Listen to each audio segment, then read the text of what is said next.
The return. The scout ship Silent Observer drifted through the outer edges of what their ancient star charts still labeled as Sol System. Commander stood before the main viewing portal, her forearms clasped behind her back in the traditional pose of contemplation.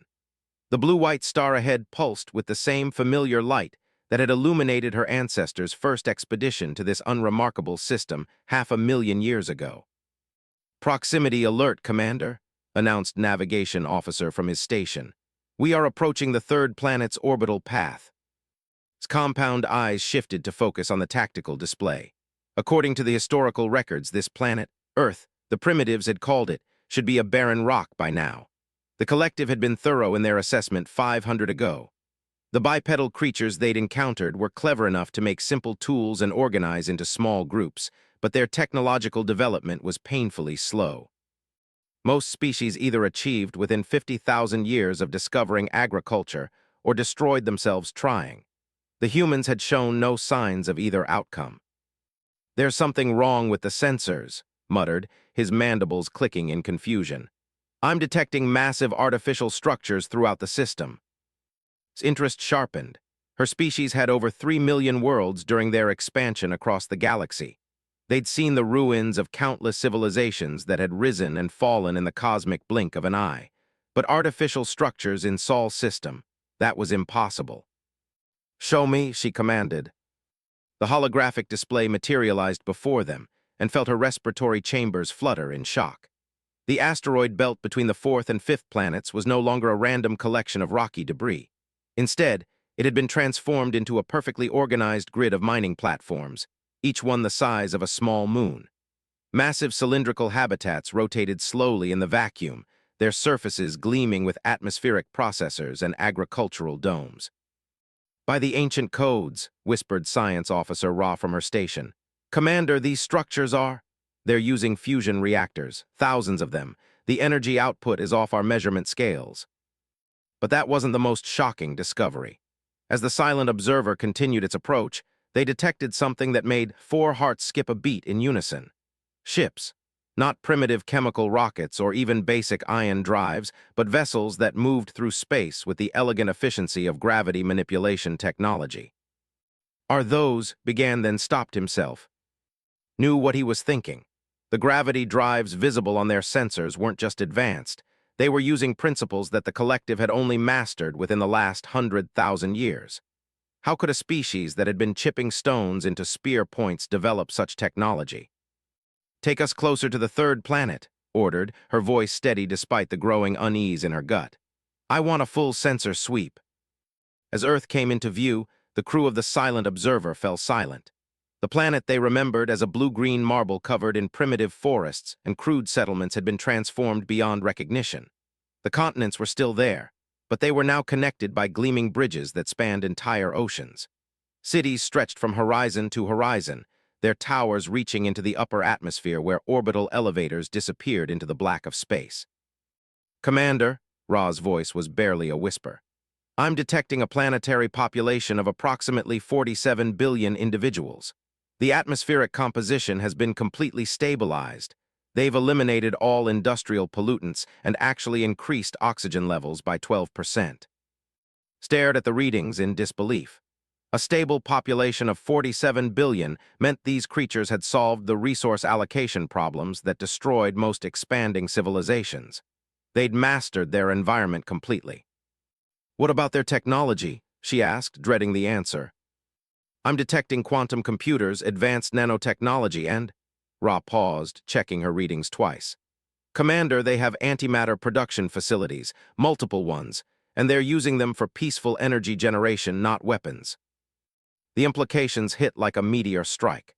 Antimatter technology was considered the pinnacle of energy manipulation by the collective.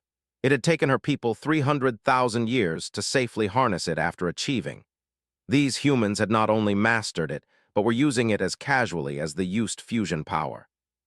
"Incoming transmission," announced Communications Officer. "They're hailing us in our own language." His compound eyes widened.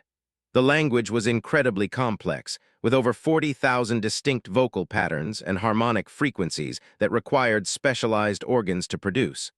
How could bipedal creatures with simple vocal cords possibly speak it? "Put it through," she ordered. The voice that filled the bridge was clear, melodious, and spoke perfect high with an accent that suggested not just familiarity, but scholarly study of ancient dialects. "Greetings, silent observer. This is Captain Sarah of the Earth Defense Coalition vessel Prometheus. We've been monitoring your approach for the past 6 solar days. Welcome back to Sol System." The words hung in the air like an impossible dream. Welcome back. These creatures remembered them. How began, then caught herself. "This is Commander of the Collective, we. We were not expecting to find you still here." A pause, then what sounded like gentle laughter. "Commander, we've been waiting for your return for quite some time. We have much to discuss. Would you be willing to accept an escort to our diplomatic station? It's located at Earth's L4 point." Looked around her bridge at the confused faces of her crew. Protocol demanded they report back to the Collective immediately, but scientific curiosity was overriding her training.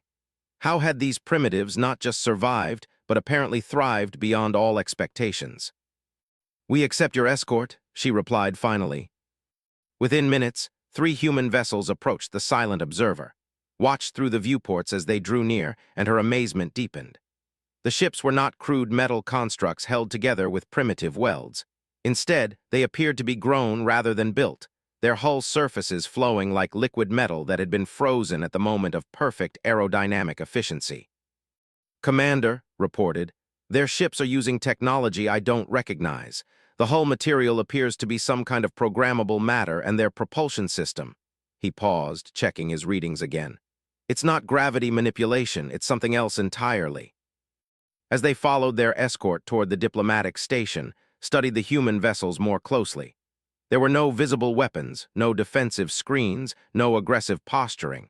Yet something about their casual confidence suggested they didn't need such things. The diplomatic station came into view as they rounded Earth's moon. Another shock, as the lunar surface was covered in cities and industrial complexes that stretched into perfectly maintained agricultural areas. The station itself was a work of art, a crystalline structure that seemed to grow from empty space like a 3-dimensional flower. "Docking procedures initiated," announced Captain's voice. "Commander, I should mention that we've prepared accommodations suitable for physiology. Our records indicated your atmospheric and gravitational preferences." Records felt a chill run through her respiratory system. What records could these creatures possibly have about biology? As the silent observer settled into the docking cradle, which adjusted itself perfectly to fit their ship's unique configuration, made a decision that would haunt her for the rest of her life. "Prepare an away team," she ordered. "We're going aboard." The airlock cycled and stepped through into an environment that should have been impossible. The artificial gravity was precisely calibrated to comfort levels.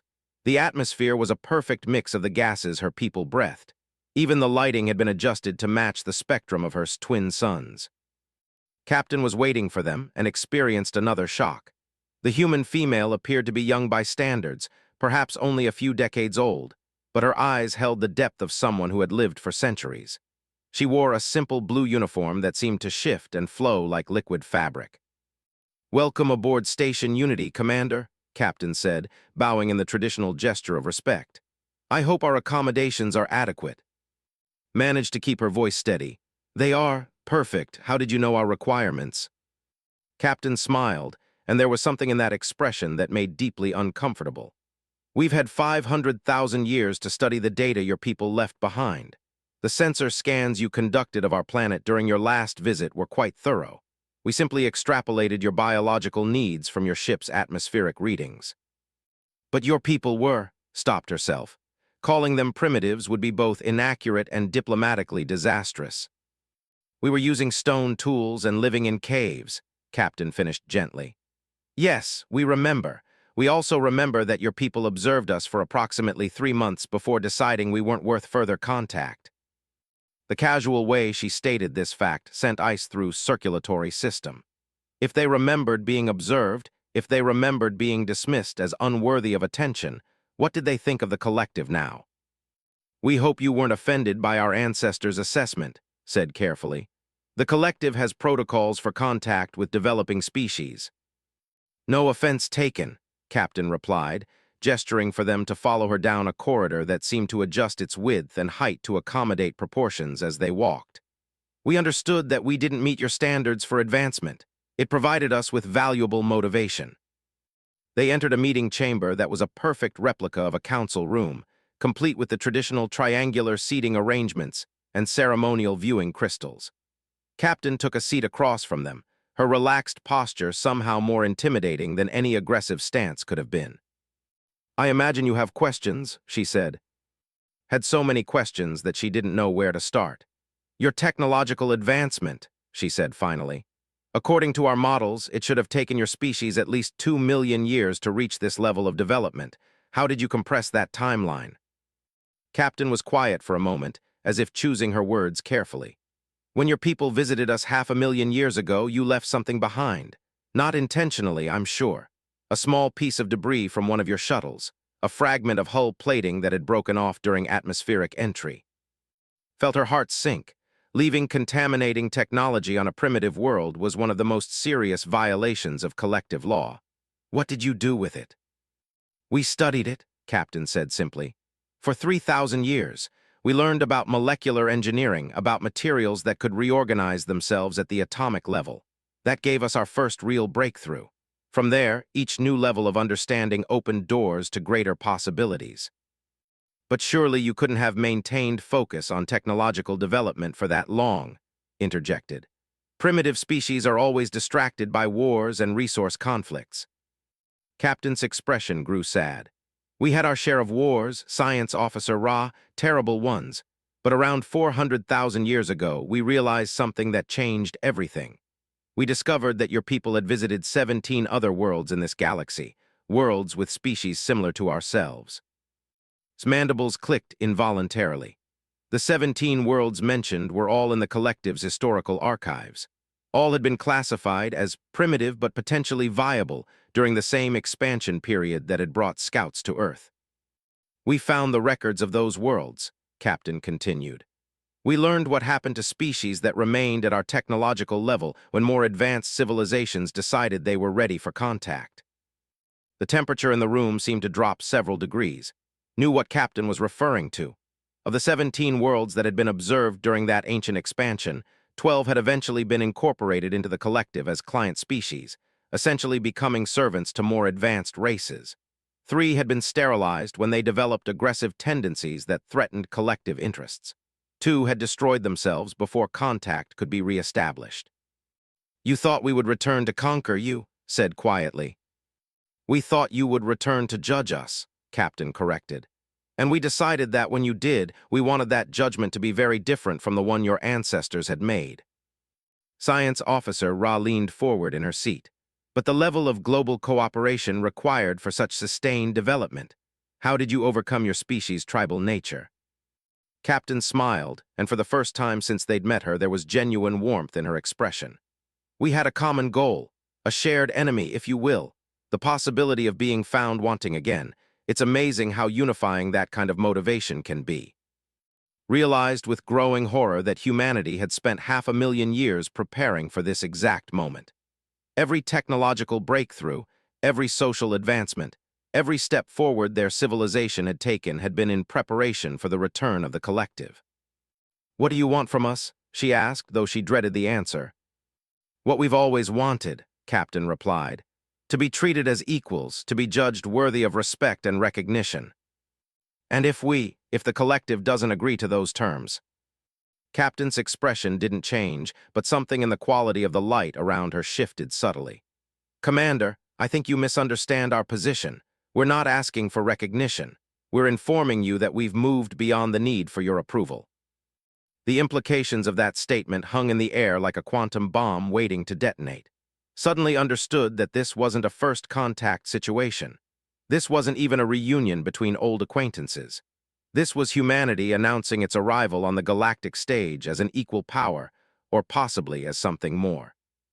"I think," Captain said, standing gracefully, "it's time we showed you what we've accomplished. Would you like to see Earth, the new Earth?" The transport vessel that carried them to Earth's surface was unlike anything in experience. There was no sensation of movement, no vibration, no sense of acceleration. One moment they were aboard Station Unity, and the next they were descending through Earth's atmosphere in what could only be described as a controlled fall through crystal. Our transportation technology doesn't rely on traditional propulsion, Captain explained as they watched the planet grow larger beneath them. We learned to manipulate local space-time geometry. It's more efficient than fighting gravity. We simply convince the universe that we're already where we want to be. Scientific training screamed that such technology should be impossible. The energy requirements alone would demand the output of several stars. Yet here they were, moving through space as casually as walking through air. As they broke through the cloud layer, the true scope of human achievement became visible. The landmasses below were covered in cities that stretched beyond the horizon, but these weren't the cramped, polluted urban centers that typically marked industrial civilizations.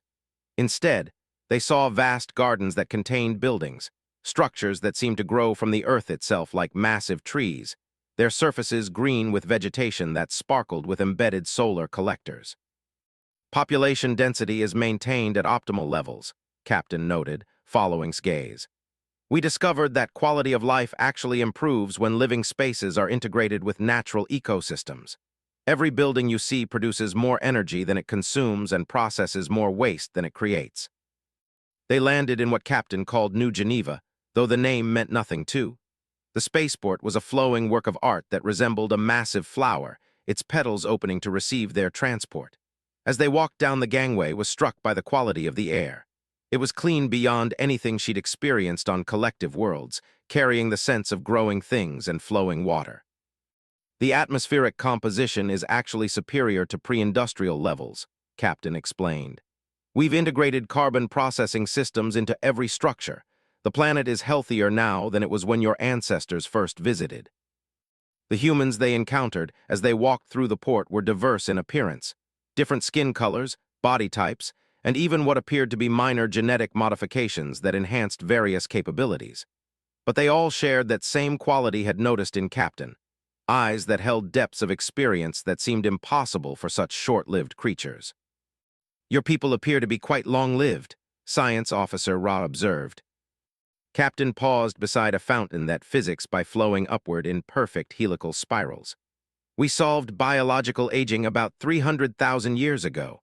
Most humans choose to live for several before moving on to other forms of existence.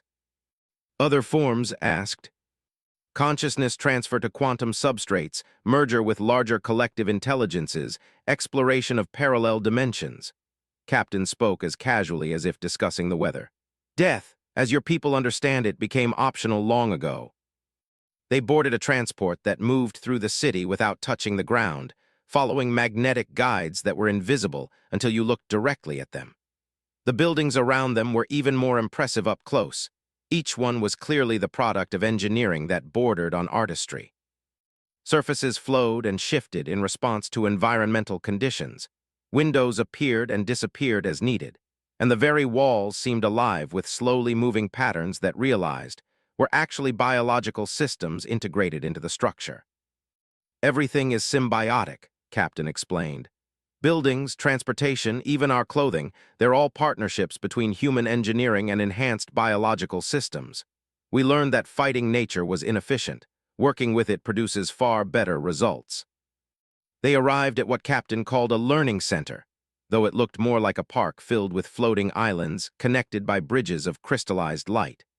Children played in areas where gravity seemed to flow in different directions, their laughter echoing through spaces that acoustically impossible. We'd like you to meet someone, Captain said, leading them toward a grove of trees that weren't quite trees. As they drew closer, realized the trunk of the largest one was hollow, containing what appeared to be a living computer system. This is Gaia, Captain said, placing her hand against the bark-like surface. She's one of our oldest citizens. The tree pulsed with soft light, and when it spoke, its voice came from everywhere at once. From the leaves overhead, the ground beneath their feet, the very air around them. Welcome, children of Zephyr, the voice said in perfect collective standard. We have been expecting you for a very long time. Stepped backward involuntarily. She was looking at an artificial intelligence that had been integrated with biological systems on a planetary scale. The implications were staggering. Gaia was one of our first successful experiments in consciousness bridging. Captain explained. She chose to merge with Earth's ecosystem about 400,000 years ago. She's been helping us manage planetary resources ever since. The integration was voluntary, Gaia added, somehow conveying warmth and humor through her omnidirectional voice. Though I admit the perspective took some adjustment, it's quite different experiencing weather from the inside. Ra's instruments were practically screaming with readings. "Commander," she whispered, "this intelligence is processing information at quantum scales. The computational power required to maintain consciousness across an entire ecosystem is considerable," Gaia finished pleasantly. "Though I have help, there are currently 47 million humans who maintain partial connections to the planetary network. We share the processing load quite efficiently." Felt reality shifting around her like sand. 47 million humans sharing consciousness with a planetary AI meant that Earth wasn't just inhabited by an advanced civilization. It was itself a single, vast, thinking entity. "Don't be alarmed," Captain said gently. "Individual human consciousness remains intact. The network connection is more like having access to a vast library and communication system. People can disconnect whenever they choose." "Though few do," Gaia added. "The benefits of shared knowledge and experience are quite compelling. Would you like to see what we've accomplished in space?" Without waiting for an answer, the tree's surface became transparent, revealing a holographic display that showed the entire Sol system. Gasped as she realized the scope of human expansion. Every planet in the system showed signs of massive construction. Mars was covered in cities and atmospheric processors. Venus had been surrounded by orbital habitats that were slowly terraforming the planet. Even the outer gas giants had become resource extraction platforms on an unimaginable scale. "We've been busy," Captain said with obvious pride. "Current human population across the system is approximately 230 billion individuals, with another 50 billion in various forms of digital existence." "Digital existence?" asked Weekly. "Consciousness uploaded to quantum substrates," Gaia explained. "Some humans prefer to exist as pure information. They tend to focus on research and exploration that would be dangerous for biological forms." The display zoomed out further, showing the space beyond Pluto's orbit. Saw massive structures that could only be starships, hundreds of them, each one the size of a small moon. "Our exploration fleet," Captain noted. "We've established colonies in 47 star systems within 500 light-years of Earth. Current extrasolar human population is approximately 1 trillion individuals." Legs gave out, and she collapsed onto a bench that hadn't been there a moment before, but had apparently grown from the ground to catch her. 1 trillion humans spread across 47 star systems meant that humanity had become a galactic power, while the collective wasn't even aware they still existed. "How?" she whispered. "The same way any species expands," Captain replied. "One world at a time, though I admit we had advantages. Our longevity meant we could take long-term approaches to development. Our networking capabilities allowed us to share knowledge instantaneously across vast distances, and our experience with your people taught us to be very careful about how we announced our presence." "You've been hiding from the collective," realized. "Not hiding," Gaia corrected. "Preparing. We knew that eventually our expansion would bring us into contact with other advanced civilizations. We wanted to be ready for those encounters on our own terms." The display shifted again, showing star charts that covered a significant portion of the galactic spiral arm. Red indicators marked collective territories. Blue indicators showed human colonies. Yellow markers indicated neutral zones, Captain explained. "Species that we've made contact with but who haven't chosen to ally with either humanity or the collective. They appreciate having alternatives." Stared at the display in growing horror. Humanity hadn't just survived and advanced. They had become a rival power that had been operating in secret for. And now they were revealing themselves because they felt strong enough to face the collective as equals. "What do you want from us?" she asked. Captain and Gaia exchanged what might have been a glance, though it was hard to tell when one of the participants was a planetary consciousness. "Peaceful coexistence," Captain said finally. "We have no interest in conquest or conflict, but we also won't accept subjugation or client species status. We're proposing a new model for galactic civilization, one based on cooperation between equals rather than dominance by the most advanced." And if the collective refuses? The temperature in the grove didn't change, but something in the quality of the air shifted subtly. For a moment, caught a glimpse of what lay behind humanity's polite diplomacy, power on a scale that dwarfed anything in her experience. "We hope it doesn't come to that," Captain said quietly. "But we've spent 500,000 years preparing for every possibility."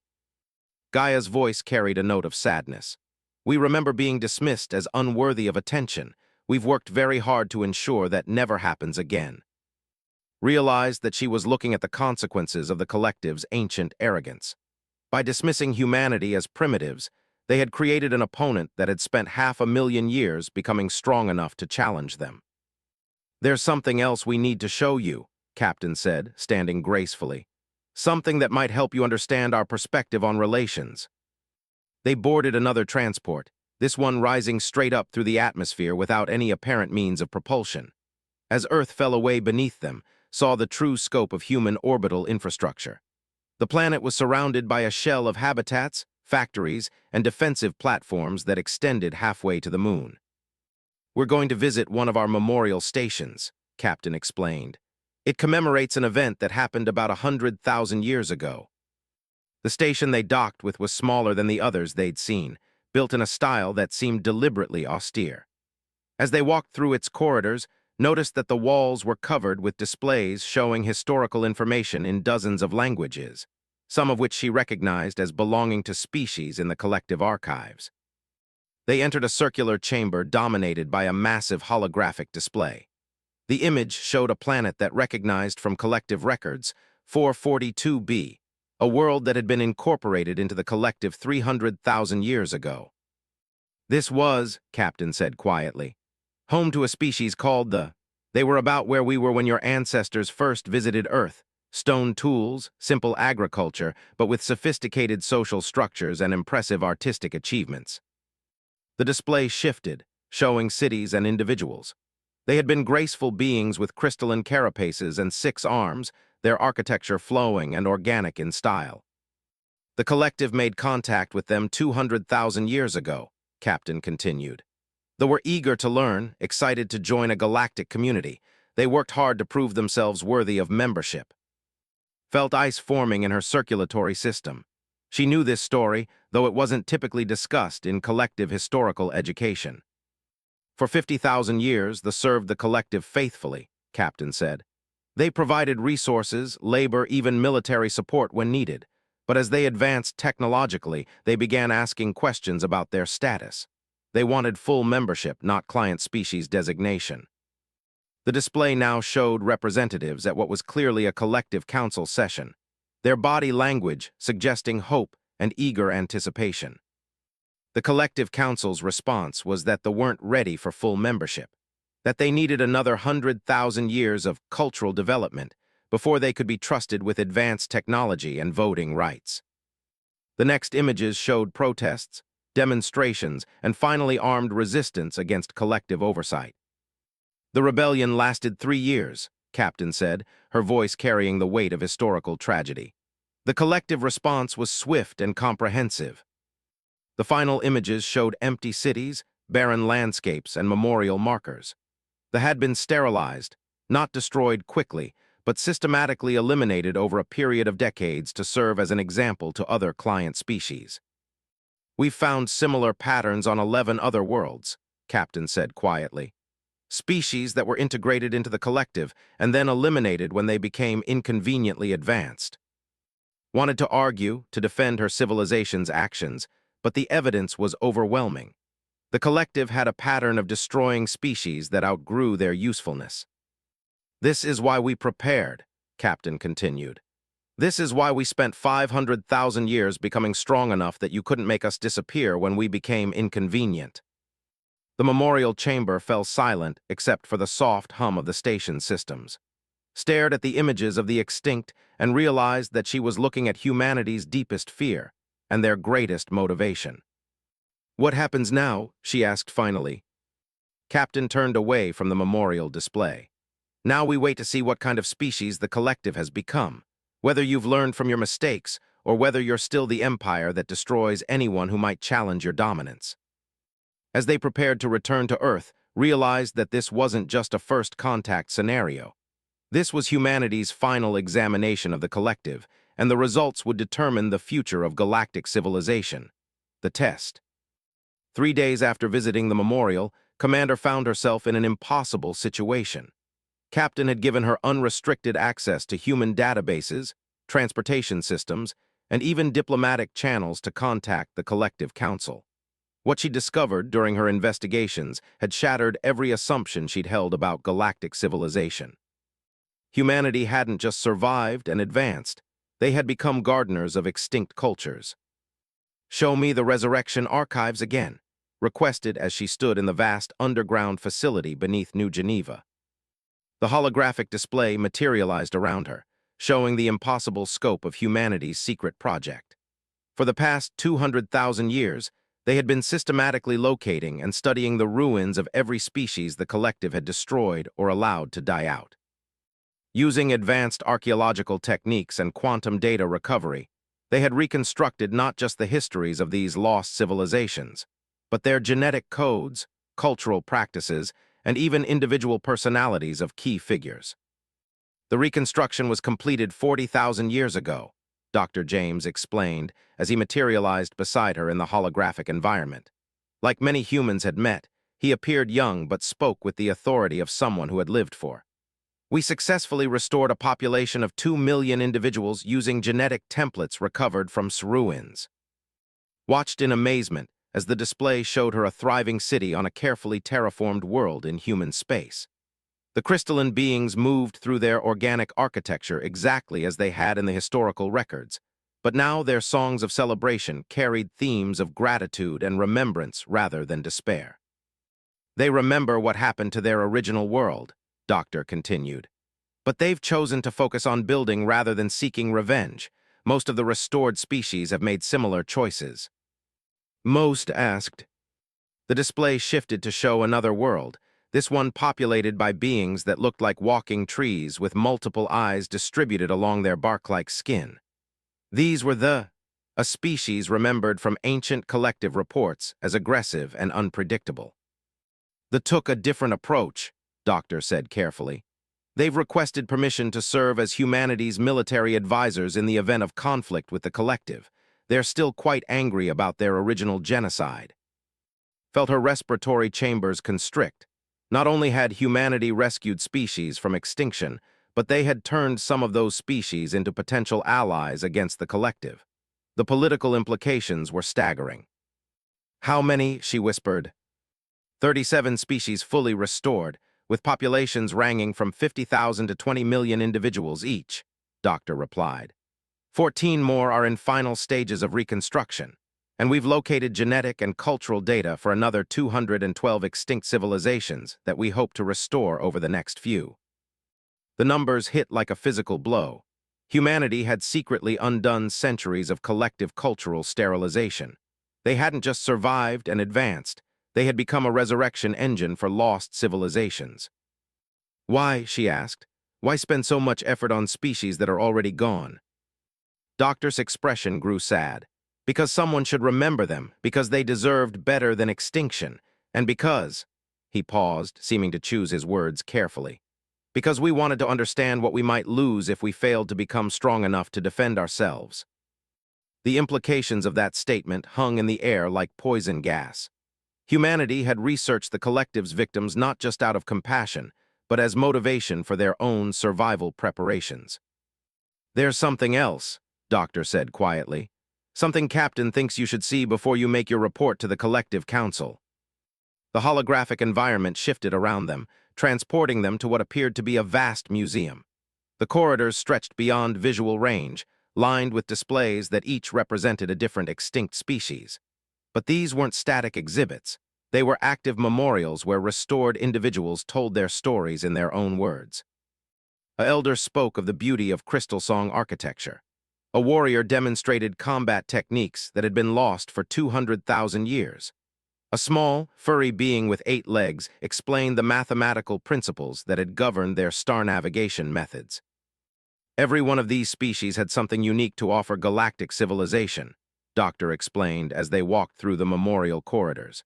Scientific knowledge, artistic techniques, philosophical insights, or simply different perspectives on existence. All of that was lost when the collective decided they were inconvenient. They stopped before a display that made hearts skip a beat. The beings shown were tall, graceful, with 4 arms and compound eyes. They were clearly ancestors, but from a time period she didn't recognize. "This is why Captain wanted you to see the archives," Doctor said gently. "These are the Protectorate, your people's original civilization before they were conquered and absorbed by what became the modern collective." Stared at the display in shock. The historical records showed with a completely different culture from the one she knew. Instead of the rigid hierarchy and expansionist doctrine of the modern collective, these ancient had been explorers and teachers who shared knowledge freely with other species. "This can't be accurate," she said weakly. "The data comes from your own people's archives," Doctor replied, "buried deep in historical databases that most collective citizens don't have access to. The Protectorate was destroyed by the same imperial expansion that created the modern collective. Your ancestors were among the first victims of the system you now serve." The being in the display spoke in ancient dialects, explaining principles of cooperative galactic development that were completely foreign to modern collective doctrine. Realized she was looking at what her people had been before they became conquerors. "How many ancestors have you restored?" she asked. "None," Doctor said. "We felt that decision should be made by modern. We have the genetic templates and cultural data, but we've been waiting for the right moment to make the offer." Understood. This was humanity's ultimate test for the collective. Would they want to resurrect their own lost culture, or were they too committed to their current imperial path to face their origins? "Captain is waiting for you in the decision chamber," Doctor said. "She thinks it's time for you to make contact with your superiors." The decision chamber was a simple room with a quantum communication array that could reach anywhere in the galaxy instantaneously. Captain stood beside the controls, her expression neutral but her eyes watchful. "Have you seen enough?" she asked. Nodded slowly. "More than enough, but I need to understand something. Why show me all of this? Why reveal your capabilities so completely? Surely keeping your strength secret would be a better strategy." Captain smiled sadly. "Because secrets create the conditions for conflict.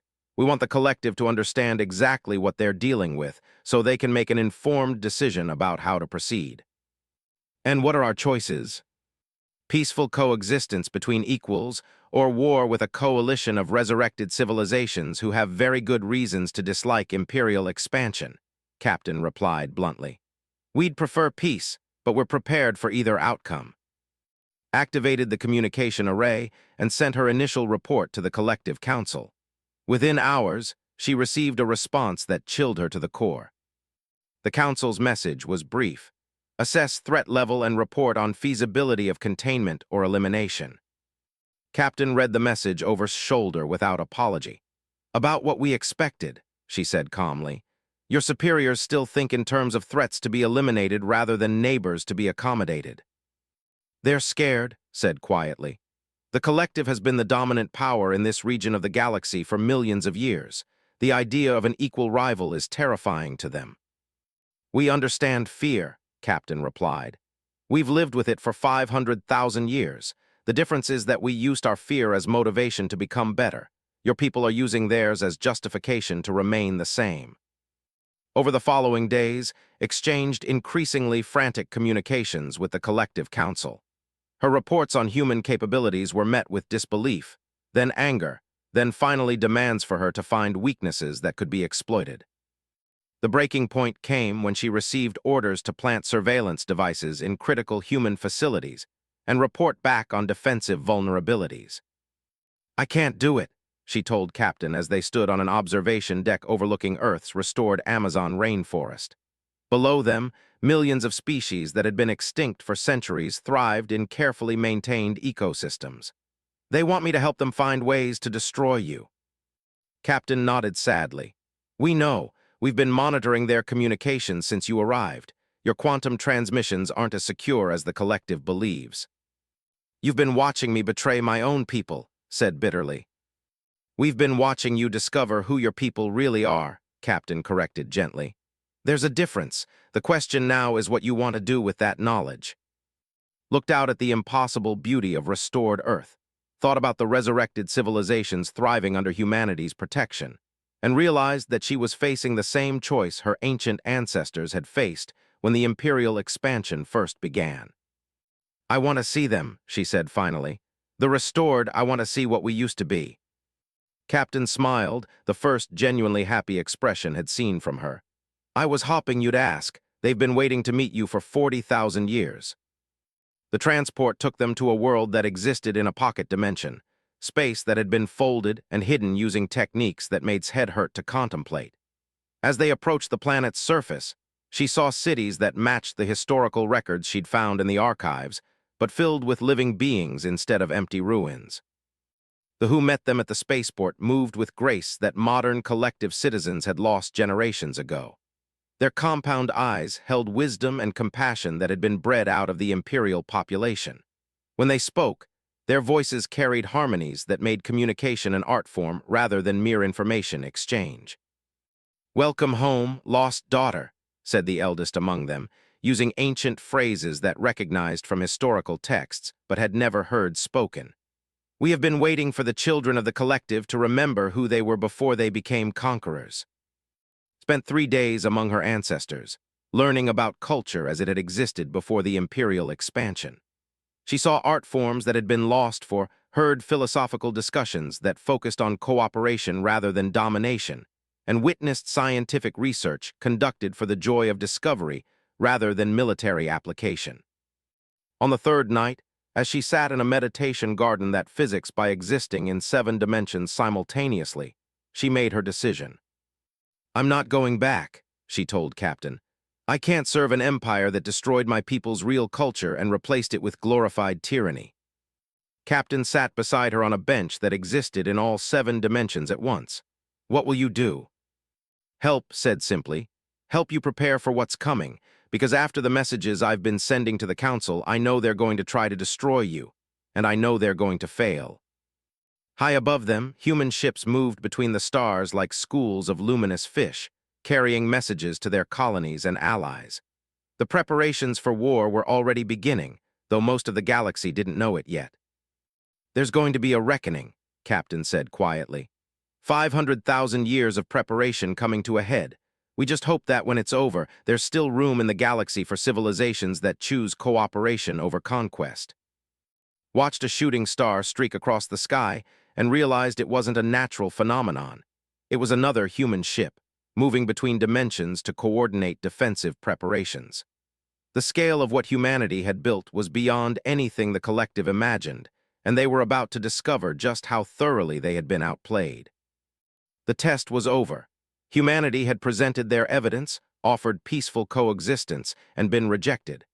Now came the consequences of 500 of preparation meeting an empire that had never learned to see other species as equals. The galaxy was about to change forever.